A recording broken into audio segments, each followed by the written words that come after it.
जय हिंद साथियों। स्वागत है आप सभी का रोजगार फाइटर यूट्यूब फैमिली में। बताएंगे आप लोग कमेंट में कैसे हैं। देखिए, आज के इस रेलवे एनटीपीसी आरपीएफ और एएलपी के सेकेंड जो प्रैक्टिस सेट है, इसमें हम लोग जीके जीएस के जितने भी बचे हुए क्वेश्चन हैं उनको लेंगे। ये टॉपिक प्रैक्टिस सेट आप लोग का चलता रहेगा एग्जाम तक। तो चलिए आज के टॉपिक की शुरुआत करते हैं माता सरस्वती का नाम लेकर के। लोग देख सकते हैं। चलिए, जो पहला है उसकी तरफ बढ़ते हैं। ये कल का जो होमवर्क था आप लोग का, ये वो क्वेश्चन। भारत में परमाणु ऊर्जा विनियामक बोर्ड की स्थापना कब हुई थी? इसकी स्थापना 15 नवंबर 1983 को हुई। कब हुई थी? 15 नवंबर 1983 को। ये अपने अगले क्वेश्चन की तरफ बढ़ते हैं। यहाँ पे देख सकते हैं, भारतीय सिनेमा के जनक थे। भारतीय सिनेमा के जनक कौन थे? भारतीय सिनेमा के जनक बताएंगे आप लोग कौन थे? भारतीय सिनेमा के जनक कौन थे? दादा साहब फाल्के। इन्हीं के नाम पर एक पुरस्कार भी दिया जाता है। आप लोग देख सकते हैं कि साल किसको मिला है, वो सर्च करके आप लोग देख लीजिए। लेकिन भारतीय सिनेमा के जनक कौन थे? दादा साहब फाल्के। अभी हाल ही में देविका रानी जी को भी मिला है ये पुरस्कार। आगे बढ़ते हैं।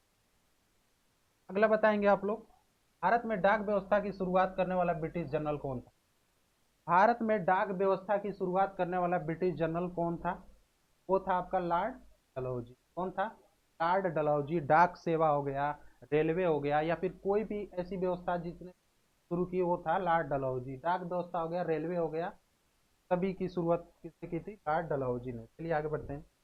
अगला जो है, भारत में शिक्षा क्या है? भारत में शिक्षा क्या है? भारत में जो शिक्षा है वो क्या है?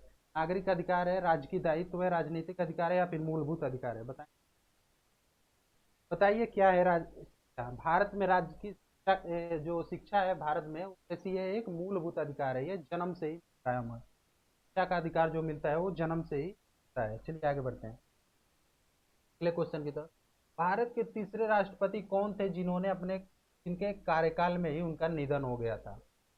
जिनके कार्यकाल में ही उनका निधन हो गया था, ऐसे राष्ट्रपति कौन थे? वो थे आपके डॉक्टर जाकिर हुसैन। कौन थे? डॉक्टर जाकिर हुसैन। आगे बढ़ते हैं।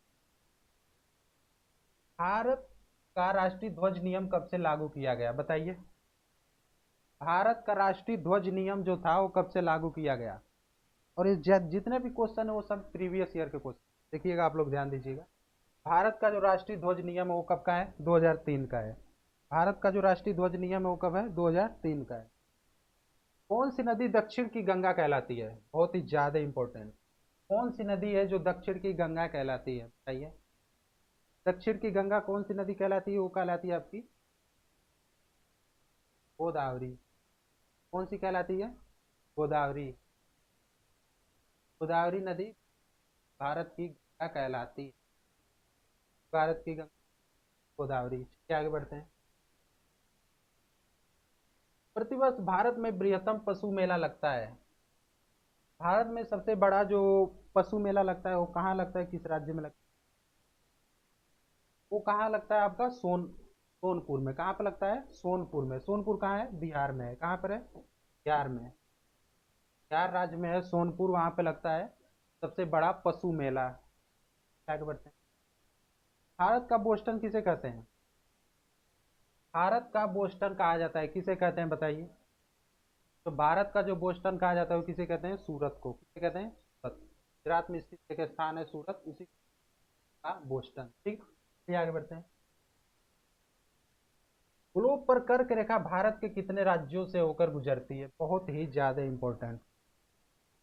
कर्क रेखा भारत के कितने राज्यों से गुजरती है? बताइए। राज्यों से गुजरती है? 8 राज्यों से। इसका जो ट्रिक है देख सकते हैं।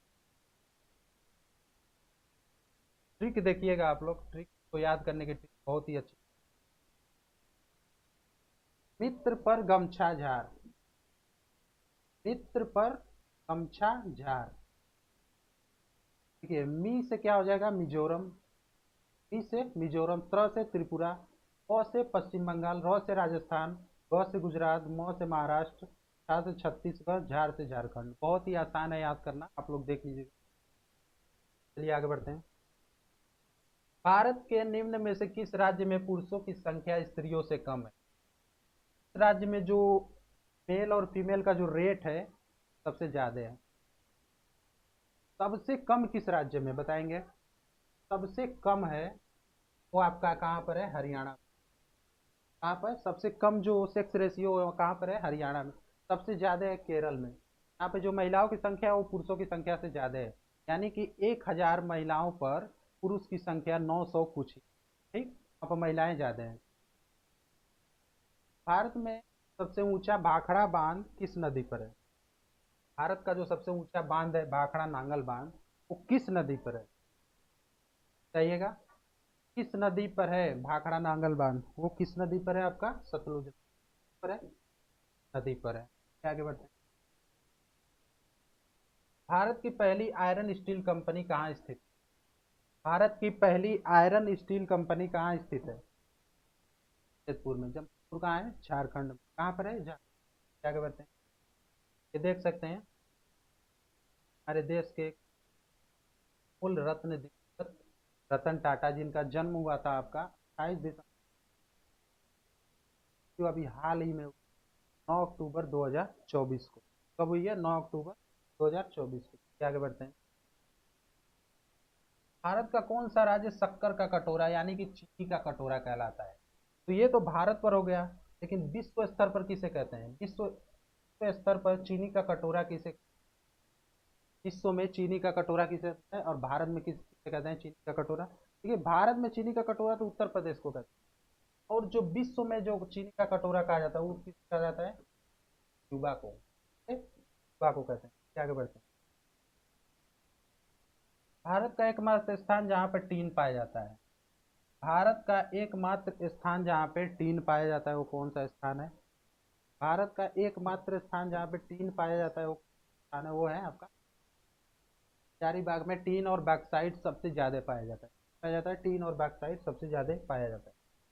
देखिएगा, वह नदी घाटी जिसको भारत के रूर क्षेत्र के नाम से जाना, भारत का वो क्षेत्र जिसे हम लोग रूर कहते हैं, क्षेत्र कहते हैं, कौन सा ऐसा क्षेत्र? भारत का वो नदी, देखिए जो दामोदर नदी घाटी जो है, दामोदर नदी घाटी जो है तो भारत का रूर क्षेत्र क्या कहते हैं? भारत का रूर क्षेत्र कहते हैं। आगे बढ़ते हैं। भारत के किस राज्य को खाद्यान्न भंडार के रूप में जाना जाता है? भारत के किस राज्य को खाद्यान्न भंडार के रूप में जाना जाता है बताइए? मतलब खान पान में जो सबसे अग्रणी राज्य है उसे कौन सा राज्य है इस चारों में से? ये जो पंजाब जो राज्य है, यहाँ पर खाद्यान्न भंडार में सबसे ज्यादा ये अग्रणी राज्य है पंजाब। ठीक, तो आंसर क्या हो जाएगा? पंजाब हो जाएगा। क्या आगे बढ़ते हैं। शांत घाटी कहाँ पर स्थित है? साइलेंट वैली जिसे हम कहते हैं, साइलेंट वैली। और इसके साथ आप लोग बताएंगे सिलिकन वैली कहाँ पर है? सिलिकन वैली है, ये कहाँ पर स्थित है? इसे कहते हैं सिलिकन वैली। सिलिकन वैली किसे कहते हैं? वो साइलेंट वैली यानी कि शांत घाटी कहाँ पर है? ये शांत घाटी तो केरल में है। जो सिलिकन वैली है वो कहाँ पर है? बेंगलुरु में। कहाँ पर है? बेंगलुरु। चलिए आगे बढ़ते हैं। मदुरई कहाँ पर स्थित है? बहुत ही बड़ा फेमस मदुरई स्थान है, लेकिन मदुरई करके बताइएगा। मदुरई कहाँ पर स्थित है आपका? तमिलनाडु में। कहाँ पर है? तमिलनाडु राज्य में आपका मदुरई स्थित। भारतीय वनस्पति सर्वेक्षण का मुख्यालय कहाँ पर? भारत में कितने वन हैं, कितने कटे हैं, कितने बाकी हैं, का जो सर्वेक्षण का मुख्यालय कहाँ पर है? कोलकाता में, लखनऊ में, दार्जिलिंग? का जवाब क्या हो जाएगा?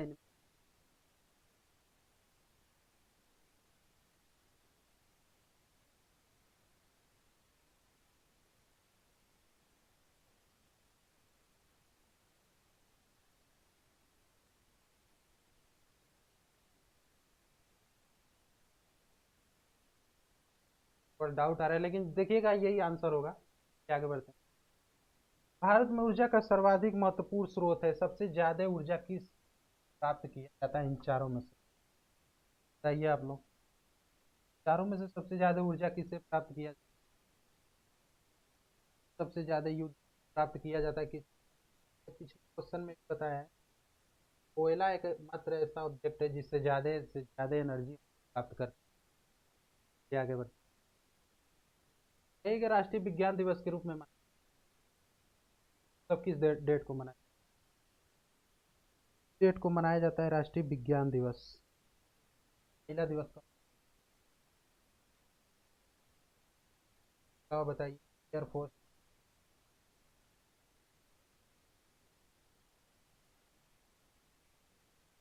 पहला दिवस जो मनाया जाता है वो 8 मार्च। और एयरफोर्स डे जो होता है 4 दिसंबर को तो आपका नेवी डे मनाया जाता है। 8 जो अक्टूबर है, 8 अक्टूबर को एयरफोर्स डे मनाते हैं। राष्ट्रीय विज्ञान कब मनाया जाता है? 22 फरवरी को मनाया जाता है साइंस डे। भारत के तट रेखा की लंबाई कितनी है? क्या इसमें द्वीप छोड़ दीजिएगा, द्वीप को मत। भारत की तट रेखा की लंबाई, द्वीप को मत जोड़िएगा, द्वीप को छोड़ा है मैंने, तो लेकर के तो 7500 हो जाता है ना। कल भारत के तट रेखा में बात करें 150। भारत में तब तट रेखा कितने राज्यों के से लगती है? यानी कि समुद्र के किनारे वाले राज्यों की क्या? तमिलनाडु, मुंबई, गुजरात, ये सब। भारत की मुख्य भूमि का दक्षिणी नोक है। भारत की मुख्य भूमि क्या है इसमें? भारत की मुख्य भूमि का जो दक्षिणी नोक है वो, भारत की मुख्य भूमि का जो दक्षिणी नोक है वो कौन सा? इंदिरा पॉइंट। कौन सा है पॉइंट? सबसे ऊपर वाला कौन सा है? वो तो कश्मीर कन्याकुमारी तक है। भारत और चीन के बीच कहाँ है? भारत और चीन, पाकिस्तान। क्या और पाकिस्तान में कौन सही है? अफगानिस्तान के बीच, अफगानिस्तान।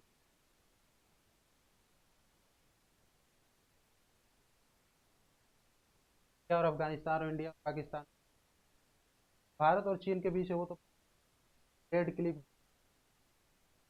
क्या और पाकिस्तान, डूरंड लाइन किसके बीच है वो आपका क्या और अफगानिस्तान के बीच।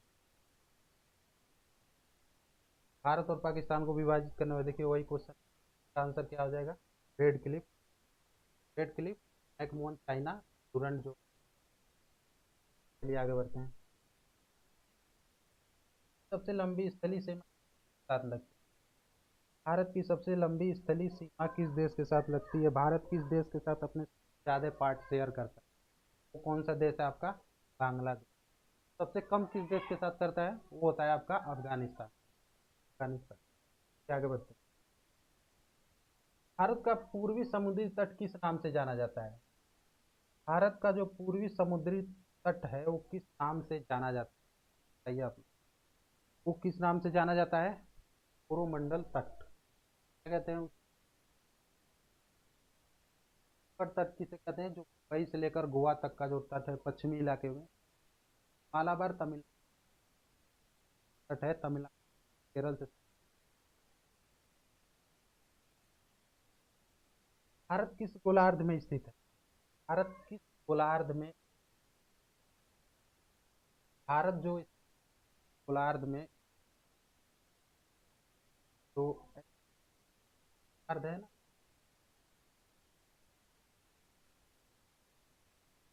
ये बताइए भारत दक्षिण पूर्वी गोलार्ध में किस, दक्षिणी पूर्वी कैसे उससे क्लियर हो जाएगा?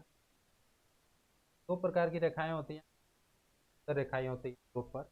ये जो पड़ी जो सेंट्रल लाइन जो सात रेखा, वर्टिकल देशांतर।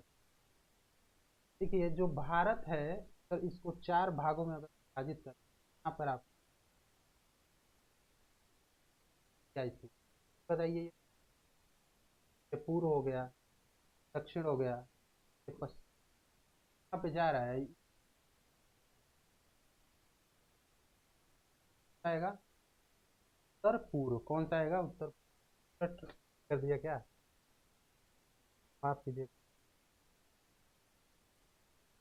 उत्तर पूर्व हो जाएगा। क्या हो जाएगा? उत्तर पूर्व हो जाएगा भारत। उत्तर पूर्व भारत के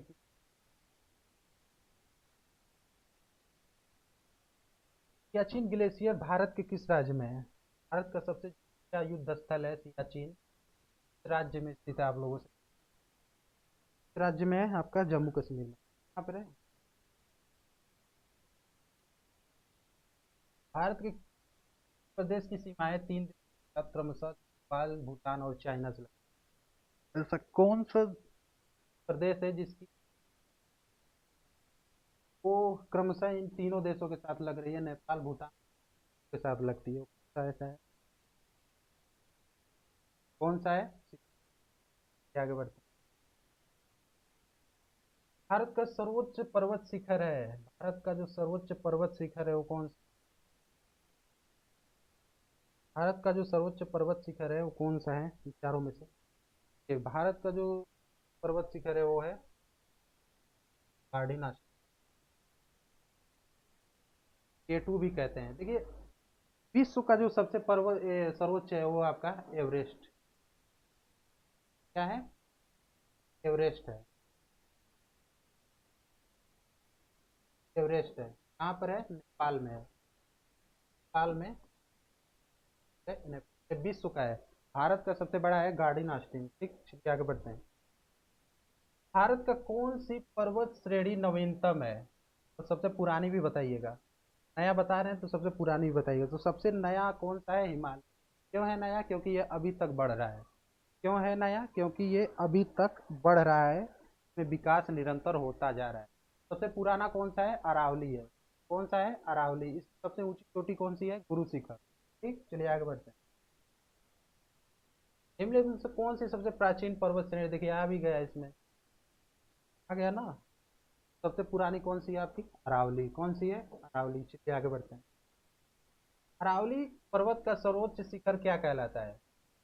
तो बताया मैंने, अरावली का सर्वोच्च शिखर वो क्या है आपका? गुरु शिखर। क्या है? गुरु शिखर।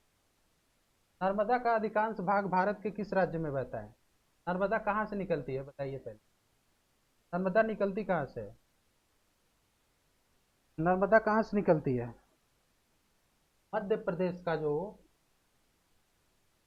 एम का जो अमरकंटक की जो पहाड़ी है, अमरकंटक की पहाड़ी से निकलती है। कौन? नर्मदा नदी कहाँ से निकलती है? अमरकंटक की पहाड़ी से निकलती है। इसका ज्यादातर भाग कहाँ है? मध्य प्रदेश में ही। आगे बढ़ते निम्नलिखित में से किस नदी का उद्गम का मतलब वो भारत में नहीं निकलती है? जैसे कौन सी नदी है जो भारत में नहीं निकलती? का जो उद्गम स्थल है वो भारत में नहीं। ये चिनाब का भी है, रावी का भी है, ब्यास का भी है, लेकिन सतलज, सतलज तिब्बत के राकस ताल से निकलती है। ठीक, ये आगे बढ़ते। ये आप लोग के लिए होमवर्क है आज। खोज करके गूगल से सर्च करके कमेंट में बताइए आप लोग सर क्या होगा। सबसे बड़ी मीठे जल की झील निम्नलिखित में से बड़े मीठे पानी की जो चारों में से कौन सी? सर झील लोकटा, बुलर या फिर डल है, और है तो क्यों है, और किस राज्य में, ये भी बताइए। तो ये था आज के हमारा क्लास। वीडियो पसंद आया तो वीडियो को लाइक कीजिए और चैनल को सब्सक्राइब। तो मिलते हैं अगले प्रैक्टिस सेट में, तब तक के लिए